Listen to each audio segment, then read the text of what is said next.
বললেন, আল্লাহ, সন্তান যদি বিপদে পড়ে, সন্তানের বিপদের খবর শুনলে দুনিয়ার কেউ না আসলেও পিতামাতা সন্তানের বিপদে দৌড়ে আসে। আমার বিপদের খবর শুনে আমার মা আসে নাই, আমার বাবা আসছে, আয়েশা নমরুদের সঙ্গে রশিদ ধরে টেনে টেনে আগুনের দিকে নিয়ে যায়।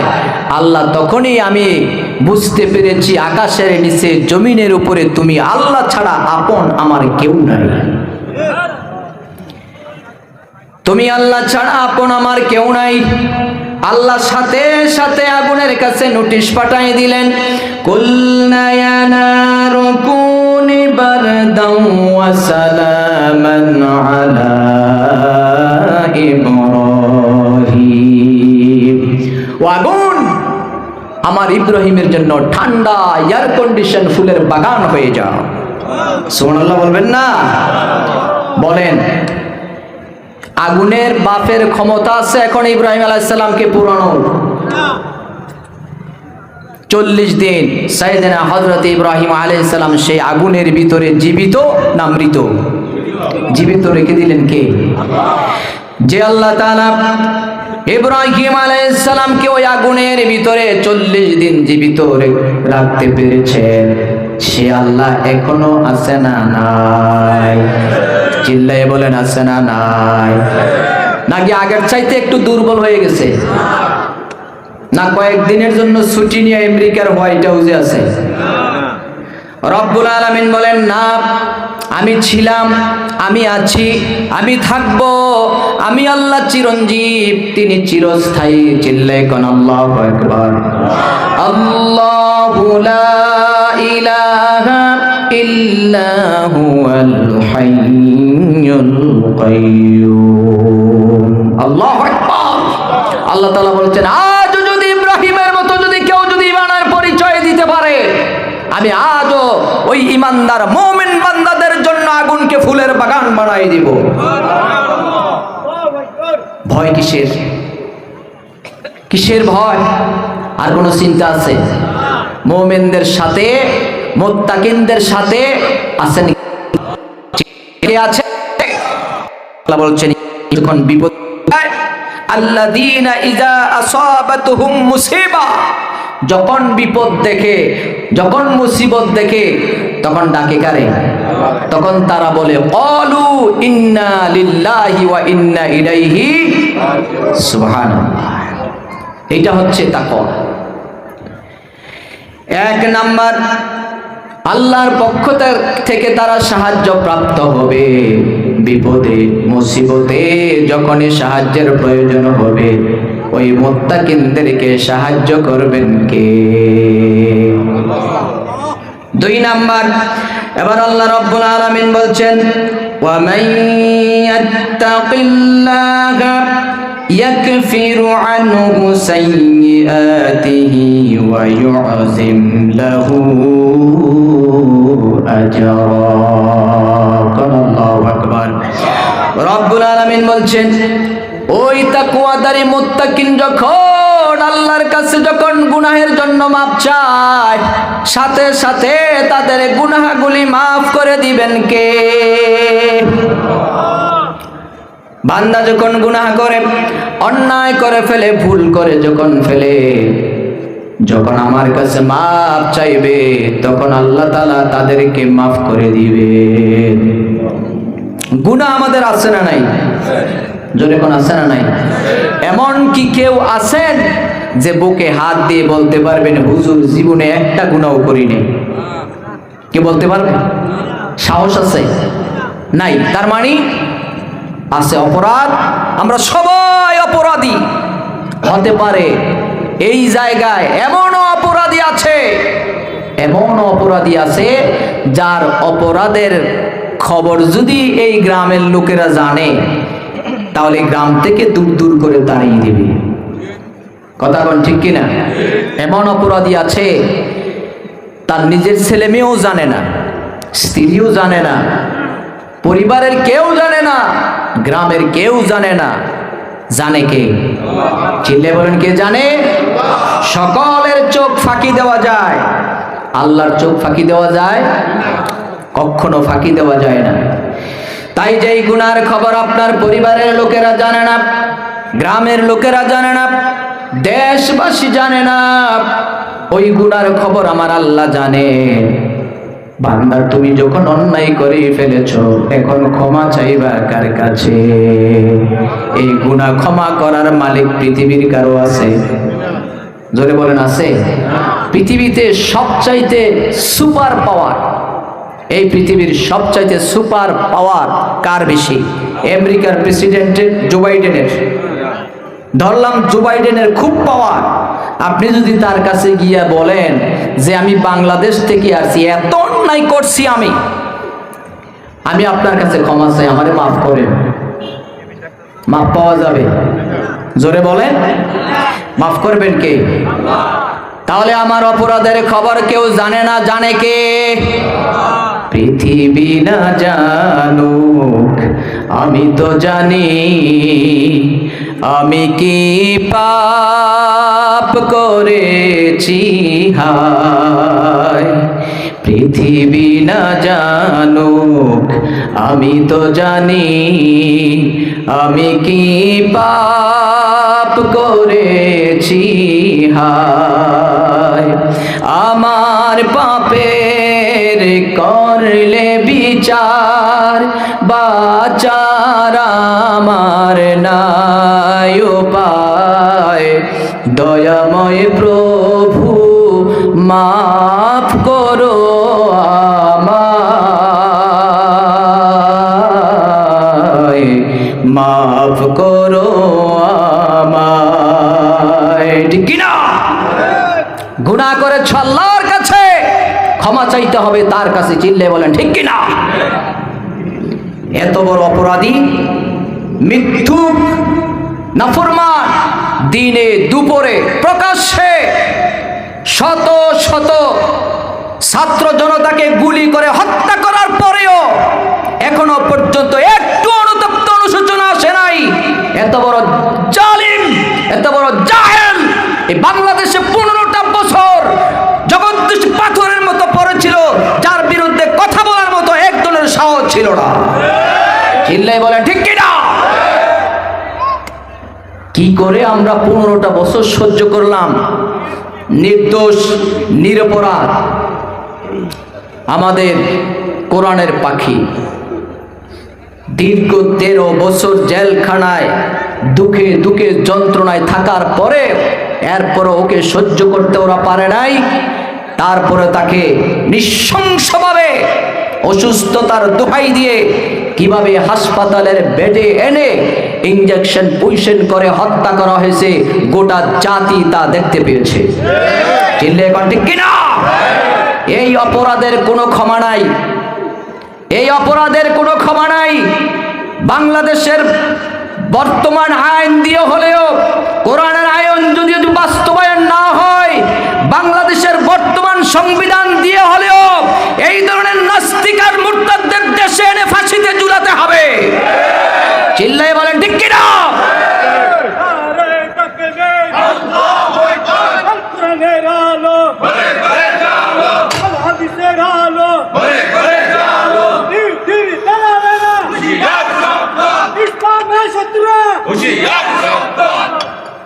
কি করে পারলো ওরা? কেমনে পারলো? একজন নয়, দুজন নয়,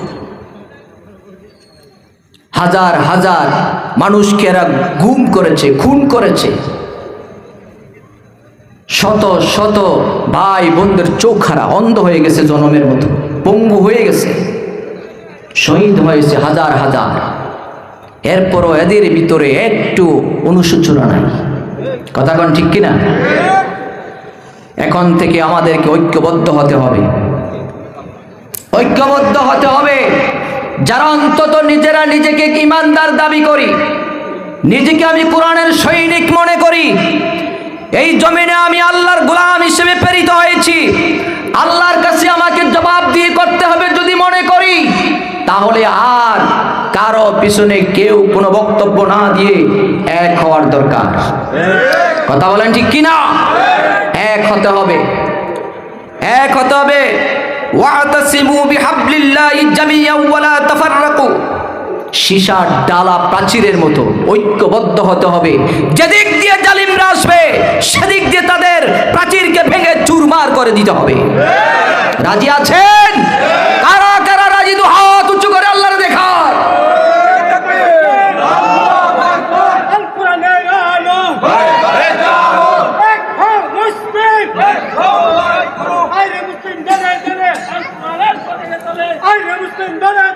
আমাদেরকে এক হতে হবে। কি হতে হবে? এক হতে হবে। নিজের ভুল ত্রুটির জন্য ক্ষমা চাইতে হবে কার কাছে? 3 নম্বরে আল্লাহ রাব্বুল আলামিন বলছেন ওয়াত্তাকুল্লাহা ইন্নাল্লাহা গফুরুর রহিম। কোন আল্লাহু আকবার। এবার আল্লাহ তাআলা বললেন তোমরা আল্লাহকে ভয় করো। ভয় করব কাকে? তোমরা আল্লাহকে ভয় করো, নিশ্চয়ই আল্লাহ ক্ষমাশীল এবং দয়াশীল। সুবহানাল্লাহ বলবেন না? আল্লাহকে ভয় করো। অন্যায় যদি করেই ফেলো, ভুল যদি করেই ফেলো, তোমাদের প্রতি আমার আল্লাহর এত দয়া, এত মায়া। তোমাদের গুনাহ যদি পাহাড় পরিমাণ হয়, তোমাদের গুনাহ যদি সমুদ্রের ফেনা পরিমাণ হয়, তোমাদের গুনাহগুলি ক্ষমা করে দিবেন কে? আমাদের প্রতি সবচাইতে দয়া এবং মায়া বেশি কার? এটা বিশ্বাস হয়?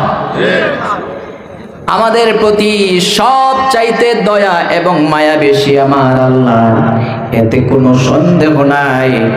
কারণ মানুষ এত অন্যায় করার পরেও, নামাজ ছাড়ার কারণে, সুদ খাওয়ার কারণে, ঘুষ খাওয়ার কারণে, মিথ্যা অপবাদ, মিথ্যা মামলা, মিথ্যা হামলা দেওয়ার পরেও এই ধরনের জঘন্যতম অপরাধীদেরকে আল্লাহর ফ্রি অক্সিজেন দিয়ে এখনো বাঁচিয়ে রেখেছেন। কথা বলেন ঠিক কিনা? তাহলে আমাদের প্রতি সবচাইতে দয়া এবং মায়া বেশি কার? আল্লাহ তুমি দয়ার সাগর, রহমানুর রহিম।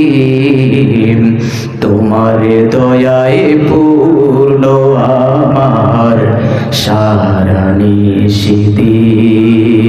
বলেন আল্লাহ তুমি দয়ার সাগর, রহমানুর রহিম।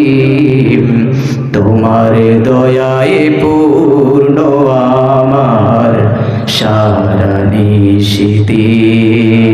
ঠিক কিনা? তুমি মিঠাও সকল আশা, দুদিন আগে পড়ে তোমার কাছে সকল পাওয়া, সবই তোমার তরে। তুমি মিঠাও সকল আশা, দুদিন আগে পড়ে তোমার কাছে সকল পাওয়া, সবই তোমার তরে। তোমার পথে চললে সবাই আসবে যে সুদিন। তোমার দয়ায় পূর্ণ আমার সারা নিশিদিন।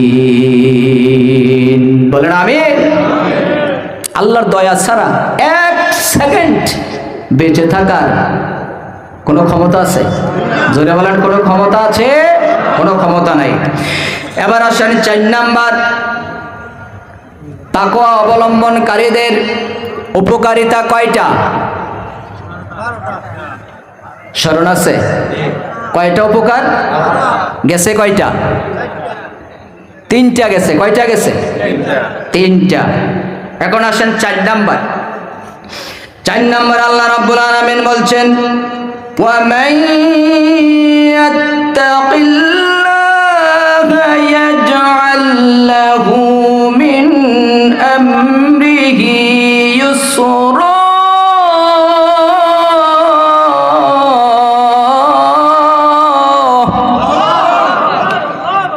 কি সুন্দর করে আল্লাহ তাআলা বললেন। 4 নম্বরে রব্বুল আলামিন বলেন ওই তাকওয়াদারীরা যখন কোনো কাজ করবে, যখন ইবাদত করবে, যখন যে কাজ করবে, কঠিন থেকে কঠিনতম কাজকে সহজ করে দেওয়ার যিনি মালিক তিনি কে? আরো জোরে কান্না আল্লাহু আকবার।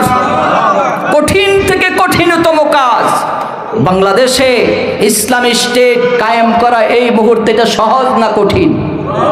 চিল্লে বলুন, সহজ না কঠিন? কঠিন। এটা কঠিন, কিন্তু চট করে আপনি চাইলে এই মুহূর্তে জমিনে আল্লাহর রাজ কায়েম করতে পারবেন? জোরে করেন, জোরে বলেন, পারবেন? পারা যাবে? এখনো তো বঙ্গভবন থেকে এখনো তো ঘোষণা আসে জাহেল স্বৈরাচারী নাকি এখনো পদত্যাগ করে নাই। কথা কোন ঠিক কিনা? তাহলে এই কাজটা করা কি সহজ না কঠিন? আমরা সবাই যদি আল্লাহওয়ালা হয়ে যাই, আমরা সবাই যদি আল্লাহকে যদি ভয় করি,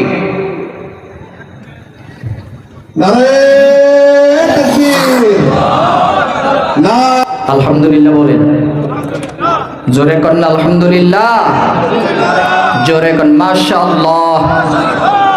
অতীতে আমরা যখন তাফসীর প্রোগ্রামে স্টেজে বসে আলোচনা করছি আর মেহমান আসছে, ওদের চেহারার দিকে তাকাইলে মনে হয়েছে 2 গ্লাস পানি খাইতে হবে, এত ভয়ঙ্কর। কথা কোন ঠিক কিনা? আজকে আমাদের অধ্যাপক এ.কে.এম. এমদাদুল হক মামুন ভাই, মহানগর সেক্রেটারি বাংলাদেশ জামাত ইসলামী, এই বাংলাদেশ জামাত ইসলামী এই কথাটা এখন বললে তুই বুকটা আনন্দে ভরে যায়। কথা কোন ঠিক কিনা? 15 বছর আমাদেরকে এই কথা বলার মতো প্রকাশ্যে এরা বলতে দেয় নাই। কি অপরাধ আমাদের?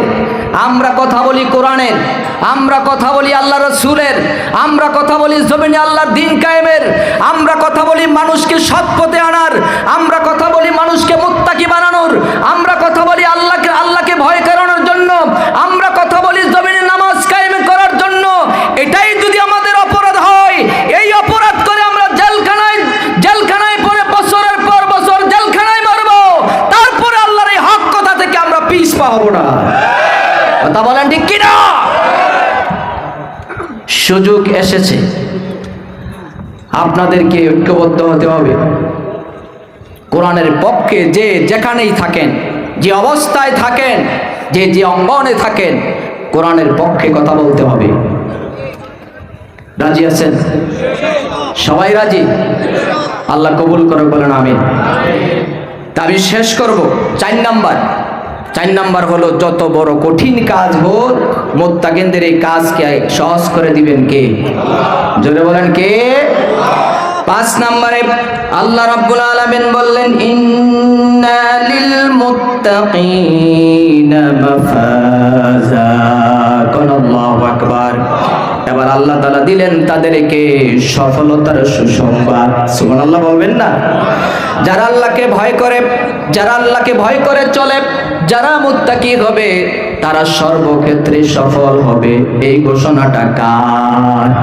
আর যারা ইমানদার হয়ে যায়, যারা মুমিন হয়ে যায়, তারা তো সফল। সূরাতুল মুমিনুন আল্লাহ রাব্বুল আলামিন বলছেন, কদ আফলাহাল মুমিনুন। কোন আল্লাহু আকবার। মুমিনরা সফল হয়ে গেছে। সুবহানাল্লাহ বলবেন না? মুমিনরা সফল হয়ে গেছে। তাহলে মুমিন হতে হলে প্রথমে ভয় করা লাগবে কার? একেবারে শুরুতে আমি বলেছি তাকওয়ার। যারা তাকওয়া অবলম্বন করে, তাকওয়ার জিনিস হলো 4টা। এর মধ্যে 1 নাম্বার হলো আল্লাহর ভয়। সুবহানাল্লাহ। সর্বক্ষেত্রে আল্লাহকে ভয় করা লাগবে। 6 নম্বরে আল্লাহ রাব্বুল আলামিন বলছেন, ওয়ায়ারযুকুহু মিন হাইসু লা ইয়াহতাসিব। এবার আল্লাহ তাআলা ওই ধরনের মুত্তাকিনদেরকে সুসংবাদ দেয়, তাদের সমস্ত রিজিকের মালিক একমাত্র আল্লাহ। রিজিকের আপনার চিন্তা করার দরকার নাই। যদি আপনি মুত্তাকি হয়ে যান, যদি আপনি আল্লাহকে ভয় করে চলেন, আপনার রিজিকের ফয়সালা করে দিবেন কে? জোরে বলেন কে? কারণ আপনার রিজিক লেখা হয়ে গেছে পৃথিবীর সৃষ্টির 50,000 বছর আগে। আপনি কি খাবেন, কি পরবেন, কি করবেন, পৃথিবীর সৃষ্টির 50,000 বছর আগে মানুষের তাকদীর লেখা হয়ে গেছে। সূরাতুল কলম, সূরাতুল কলমের তাফসীর পড়বেন, কলম সৃষ্টির রহস্য, ওইখানে আল্লাহ তাআলা এই কথা বলে দিয়েছেন। এরপরে আমি সব কথাগুলি বলতে পারবো না, যেহেতু 12টা উপকারিতার কথা বলছিলাম, এক এক করে শেষ করছি। 7 নম্বর আল্লাহ তাআলা বলছেন ইন্না আকরামাকুম ইনদাল্লাহি আতকাকুম। এবার আল্লাহ তাআলা বলছেন যারা আল্লাহকে ভয় করে চলে তারা সবচাইতে উত্তম এবং মর্যাদাবান ব্যক্তি তারাই যারা আল্লাহকে ভয় করে চলে। সুবহানাল্লাহ বলবেন না? 8 নম্বর আল্লাহ তাআলা বলছেন ইন্নাল্লাহা ইউহিব্বুল মুত্তাকিন। এবার আল্লাহ রাব্বুল আলামিন বলছেন তারা আল্লাহর মহব্বতের বান্দা। সুবহানাল্লাহ বলেন। যারা আল্লাহকে ভয় করে চলে তাদেরকে ভালোবাসেন কে? আল্লাহ যাদেরকে ভালোবাসে তার কোনো ভয় আছে? তার কোনো চিন্তা আছে? তার কোনো ভয় নাই, তার কোনো চিন্তাও নাই, কারণ তাকে ভালোবাসেন কে? 9 নম্বর আল্লাহ তাআলা বলছেন ইন্নামা ইয়াতাকাব্বালুল্লাহু মিনাল মুত্তাকিন।